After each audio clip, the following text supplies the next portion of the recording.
Hello and welcome to the big picture.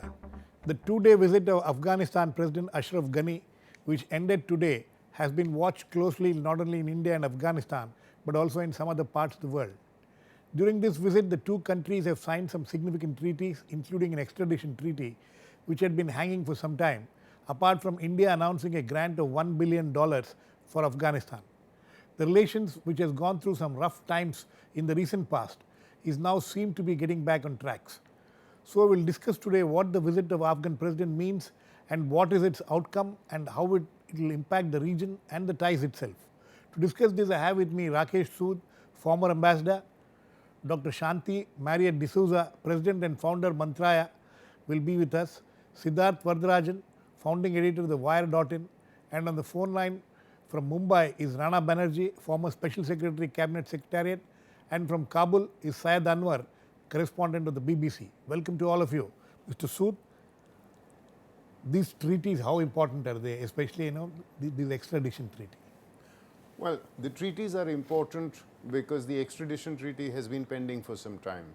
However, more important is the fact that in the last 6 months or 7 months, there have been 4 engagements between Prime Minister Modi and President Ghani. And this is the 8th one between them. Yes, but the intensity has gone up in the recent months, and Prime Minister Modi has been to Kabul and Herat.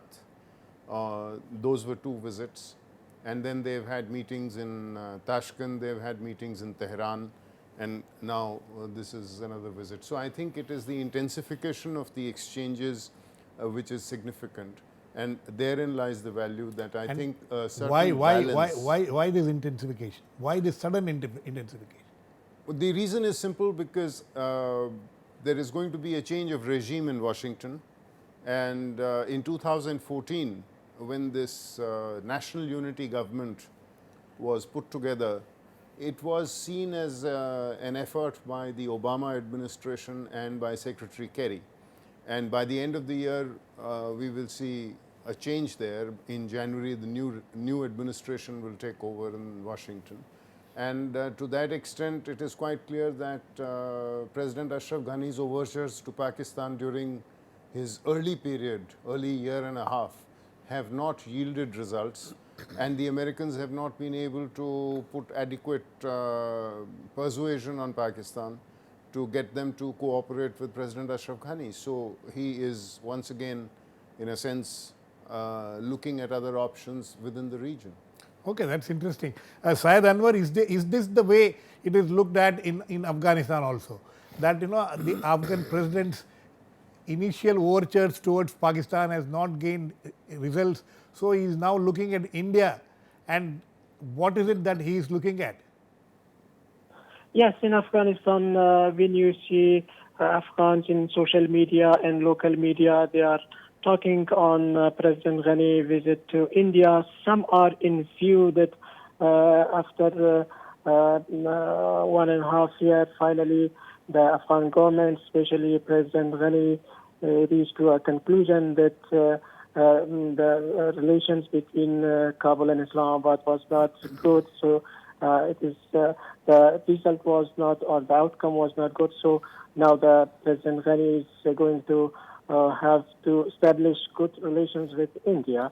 At the same time, Afghans are very optimistic and very hopeful about the outcome of this visit. When the issue came to the big projects India is financing in Afghanistan, especially education and health. Currently thousands of Afghans go to India and Pakistan or Iran for health care issues, and they spend millions of dollars.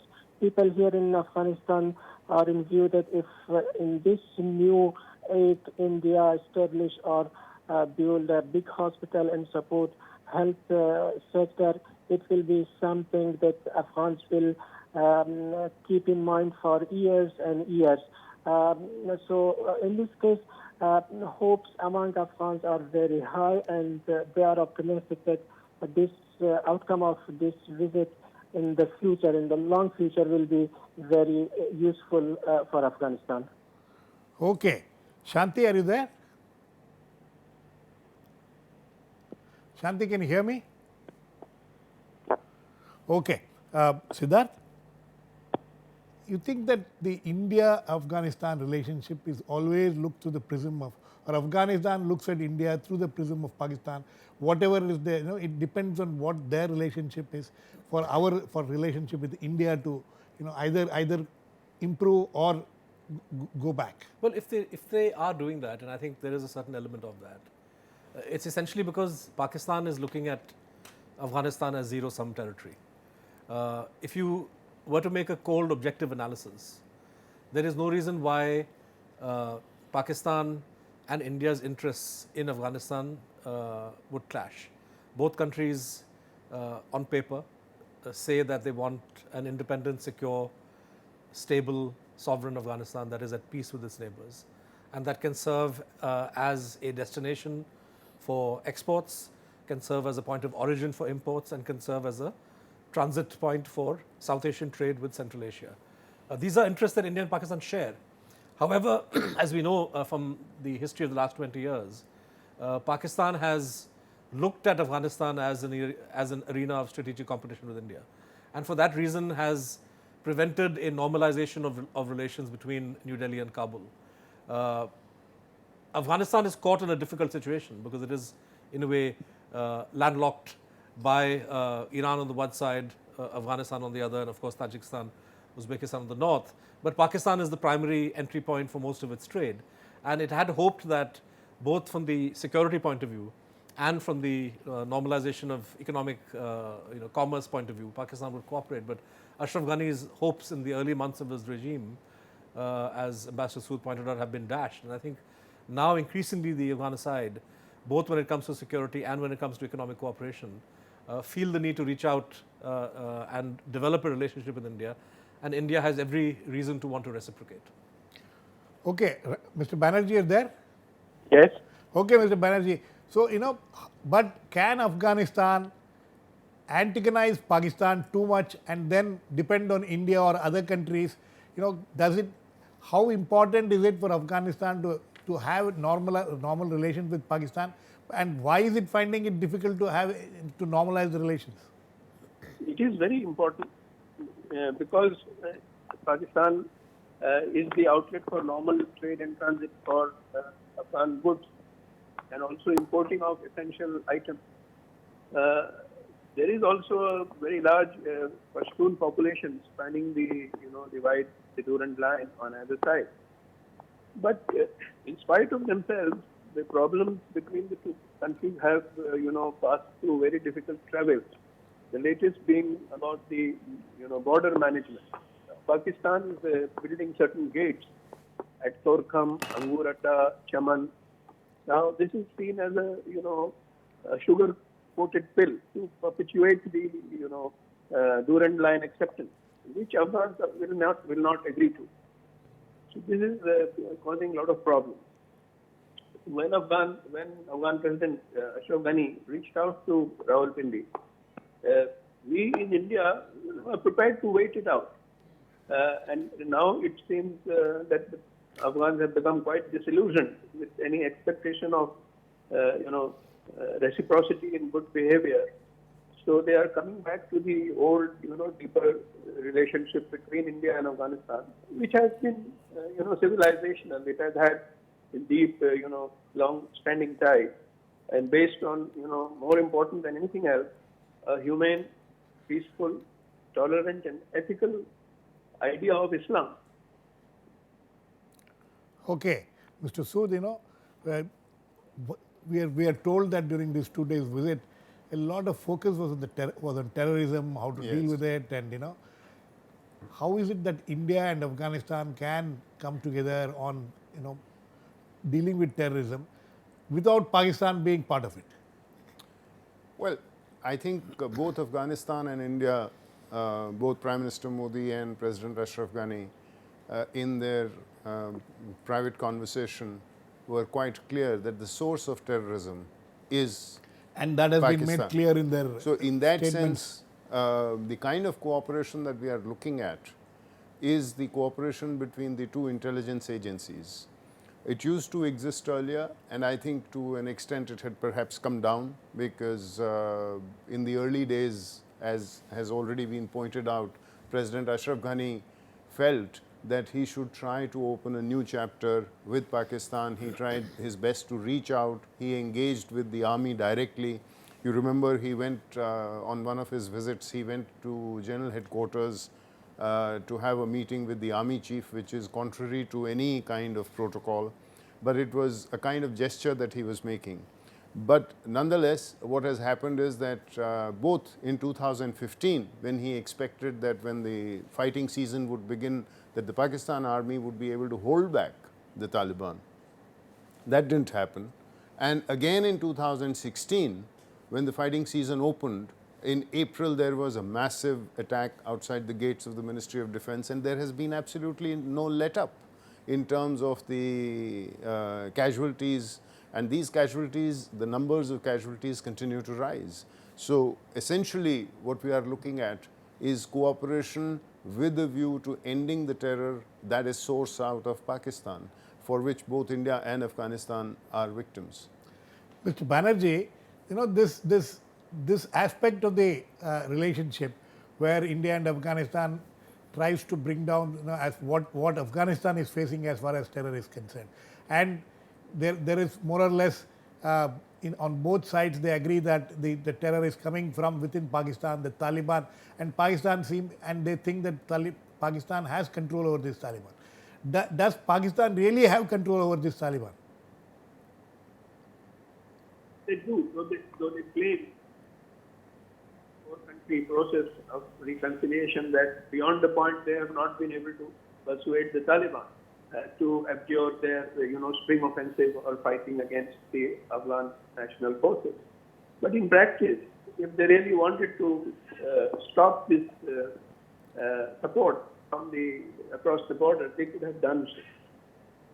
The Taliban itself is action-ridden, and particularly after the killing or elimination of Mullah Mansoor, the cracks is in paper with the appointment of Haibatullah Akhund. But there are several other groups with control in different areas who are not totally reconciled to his leadership. And Pakistan cannot provide a sort of a unifying, or has not tried to provide a unifying impact to make them come to the dialogue table with the Afghan, the government in Kabul. So the process of reconciliation, which should be Afghan-led, hasn't taken off. Okay. I think we have Shanthe on the line now. Shanthe, can you hear me?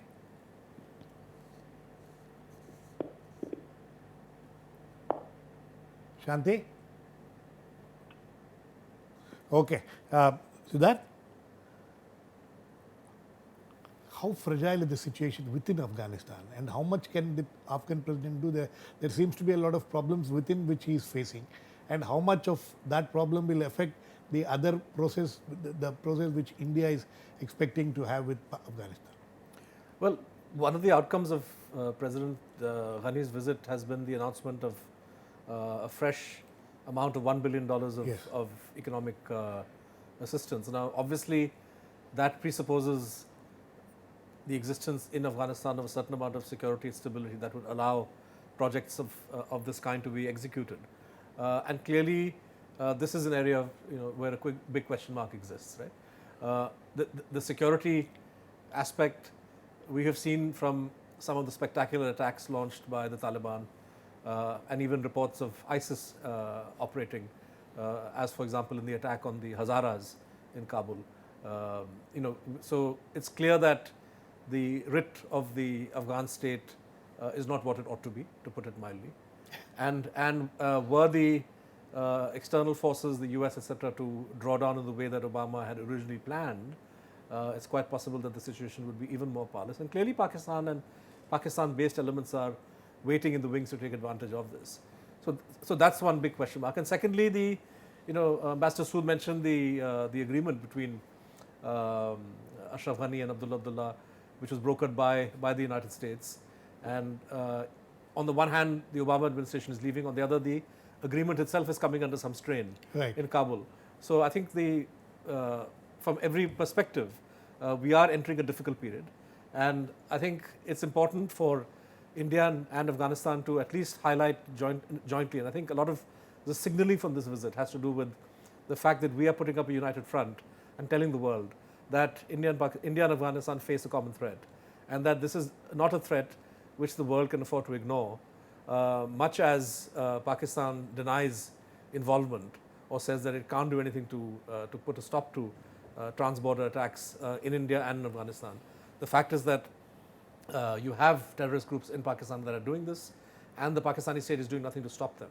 So I think that the reinforcement of this message, which is something that the Prime Minister Modi at the G20 has said, and India is now increasingly stepping up its statements on this with Afghan backing, I think is significant and is something that the world ought to take notice of, because unless the world puts pressure on Pakistan, the fragile security situation in Afghanistan could well deteriorate even further.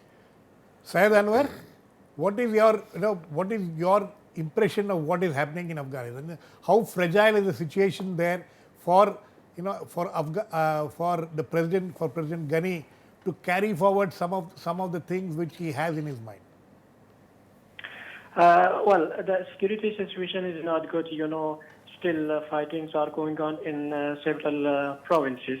But at the same time, Afghan president facing another problem, another challenge, which is economy. It seems slowly President Ghani is overcoming the economic issues. In a few weeks ago, the direct train cargo between China and Afghanistan started, and the first cargo train arrived to Balkh province. It will be continue, and the railway track between Iran and Herat province reached to Herat province, and the issue of Chabahar port is a very big hope for Afghanistan. A few days ago, President Ghani clearly says that now Afghanistan is not a landlocked country, and Afghanistan connected with other neighbors, and Afghanistan is not dependent on some economic issues on Pakistan. For example, now Afghanistan importing flour from Kazakhstan and India, and the cargo train between China and Afghanistan started.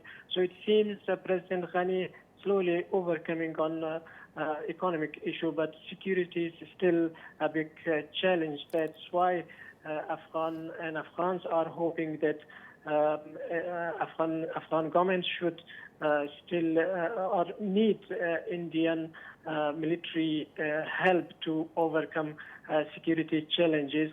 But still in Afghanistan, a big number of people are in view that without help of Pakistan, the insurgency will not end in near future. Out of the Afghan officials, people in Afghanistan also think that Taliban are in Pakistan, and Taliban, especially Taliban leaderships, are in Pakistan, and people say Taliban leaderships are in control of Pakistan. If Pakistan wants, so the peace process can come to a conclusion. Okay. Shanti, can you hear me? Yes, please. Okay. Finally, Shanti, how important is the defense and security relations between India and Pakistan, India and Afghanistan? Just now we heard Syed Anwar saying that Afghanistan is looking at India to help them as far as defense and military matters are concerned. Absolutely, because I think the priority Indian government should give now is on the security situation in Afghanistan. Committing money, having a lot of capacity building exercises doesn't really pay off, because the situation on the ground continues to be fragile. There are Afghans who look forward to going far ahead of having a defense pact with India. And that shouldn't be shied away from, because basically whatever investment India has done in Afghanistan could be washed away if Afghanistan does not stabilize. And for that, security continues to be a very primary consideration. Okay, Mr. Sood. So, defense cooperation, how important is it? So far India has sort of stayed away from getting involved as far as military cooperation is concerned. But now you think that the thing is changed, the relations changing as far as that's concerned. Well, there are two aspects to defense cooperation. One is capacity building, And I think that over the years, our cooperation in terms of capacity building has steadily gone up. If we look at the number of Afghan army officers who come to the Indian defense training institutions, like the NDA, which is a long-term course, or the IMA, which is a long-term course, and then other short-term professional courses for 3 months, 6 months, and so on, the numbers would exceed 1,000 in every year. And so it has gone up. No, this is as far as capacity building is concerned. The second is the military hardware. Exactly. And in that, we've seen that during President Karzai's, towards the end of his tenure, the Afghans had started talking about additional hardware, military hardware, which they felt they had not got, or their army had not got from the West, from the Americans. And they felt that they could get that from us, particularly because it was, some of our equipment was of Soviet origin or Russian origin, with which the Afghan soldiers were familiar. And that is how 3 helicopters were provided, which has been much appreciated. This time also, before President Ghani's visit, we had the visit of the Afghan army chief. And it is quite clear that when he came with a list. Now, how much of that list are we in a position to deliver on has not been discussed, or at least has not been made public. But I am reasonably certain that even just as on the helicopters, since the decision which had been pending for some time was accelerated in recent months. In fact, the delivery took place around the time that Prime Minister Modi was going to Kabul in December of last year. And I am quite sure that some more equipment will start flowing from India to Afghanistan. We have to find via media, because much of this equipment is not necessarily produced by us, or if it is under license. So we need to get approvals from the original equipment manufacturers in terms of exports. So this $1 billion grant which we are talking about now, you think part of it will be towards this military equipment? No, this, I think they've made it quite clear that this $1 billion will be devoted to infrastructure, will be devoted to capacity building in the areas of agriculture, health, and so on, and will be devoted to renewable energy, solar and hydel projects, and so on. So I think that whatever the defense assistance that we would be providing would be over and above the 1 billion that has been promised. Okay, that's interesting. Siddharth, it's also said that it is not just that India and Afghanistan relations improve. It has to improve along with others, say with Russia or Iran and things like that. How is that happening? And also, what about these trilaterals between India, Iran and Afghanistan? How is it going? I think there is a natural affinity that India and Afghanistan on the one hand would have with certain neighboring countries like Iran, for example, Russia, of course. I would say even Uzbekistan, Tajikistan, although Uzbekistan is now going through a period of transition after Islam Karimov's death. But if we look at the general pattern, I think continuity is expected. So I would say that there is a great deal that could be accomplished by Kabul and New Delhi stepping up their engagement with Tehran, with Moscow, and we see evidence of this. Just to come back to the defense issue, it's interesting that the MEA, Ministry of External Affairs, was at pains to clarify today that, because there's been some speculation that defense cooperation was the main reason behind Ashraf Ghani's visit. So the MEA has sort of sought to emphasize that this is not the case, and that it's the humanitarian and the civil cooperation. But obviously there is an important defense component, most of which would have been worked out during the army chief visit. But which would both the countries would like to underplay it. Well, I think there's little to be gained by loudly tom-tomming this. There are sensitivities involved, especially on the Afghan side, I would say, because they have to manage a complex relationship with the United States, with Pakistan.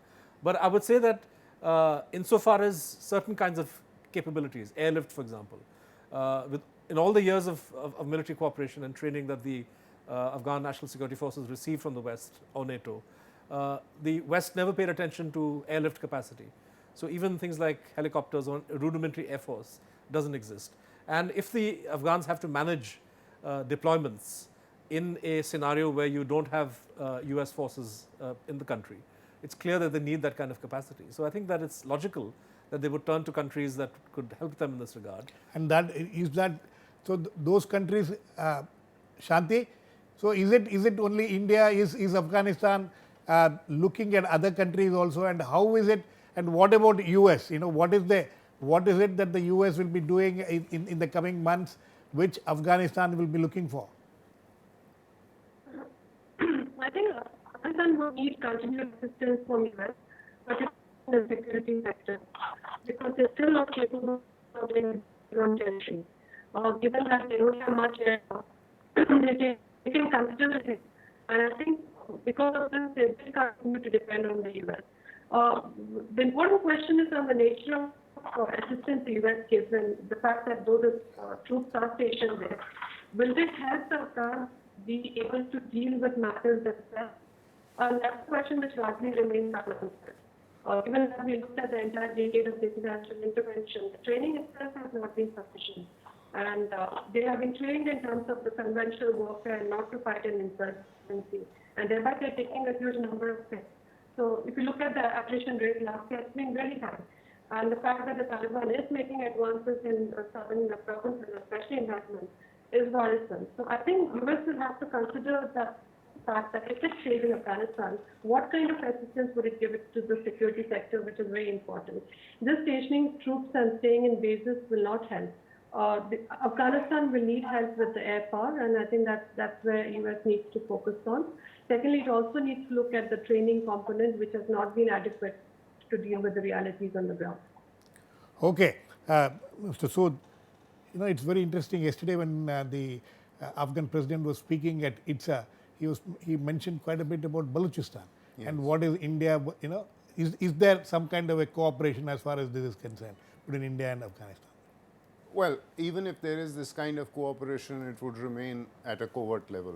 So I think that this is not something which can then be why is it that speculated on. But what he mentioned about Balochistan, in fact, what he did say is that there are two wars taking place in the region. And he said, in fact, he was very categorical. He said, Afghanistan is not in the grip of a civil war, because civil war would mean that there are disaffected parties.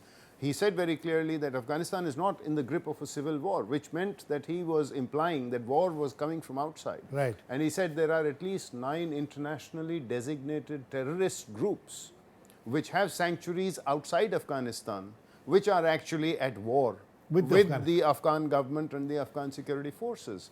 The second war that he referred to, and he said that there is more than 200,000 of Pakistan army troops deployed in Khyber Pakhtunkhwa and in Balochistan, and that is an internal war that is taking place to which the world has not devoted adequate attention, and the time has come for the world to focus on that. I mean, this is part of what Prime Minister Modi... there seems to be a meeting of the minds between the Indian Prime Minister and Afghan President. Quite clearly. Okay. I think on that note, we'll end. There seems to be a meeting of minds between the Indian Prime Minister and the Afghan President. That's one of the major outcomes of this meeting. Thanks to all my guests. Please keep watching. We'll come back with Anwar Big Picture same time tomorrow.